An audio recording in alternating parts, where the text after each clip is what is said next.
Wellness Center means safety and positivity. The Wellness Center means to me is confidentiality. A place where you can come when you're anxious, stressed.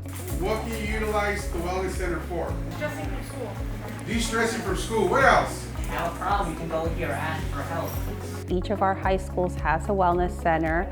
We have student wellness specialists that are at these wellness centers to provide wraparound services and coordination of different programming and services to address the mental health and wellness needs of all our students. If you ever feel like you need a place to just have a safe space, or if you feel the need to talk to someone, you can ask your teacher for a pass, and it looks like this, and you just fill out the information and they'll send you to the wellness center.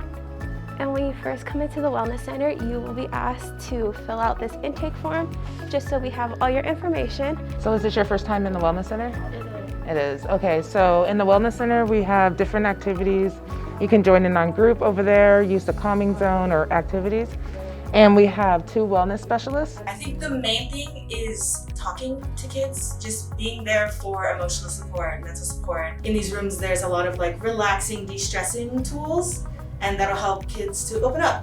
It's really helped with my mental health personally because I just lost my parents and I'm, a little stressed. So I come in and I talk to them or just come here for a safe space to just hang out and unwind. Students feel connected, they feel that they belong, and that they feel that there is no shame in asking for help. So aside from that, we also want to promote wellness and not have students wait until maybe they're at a point of crisis, but really build an understanding around how to develop these different tools and strategies to ensure wellness throughout your life.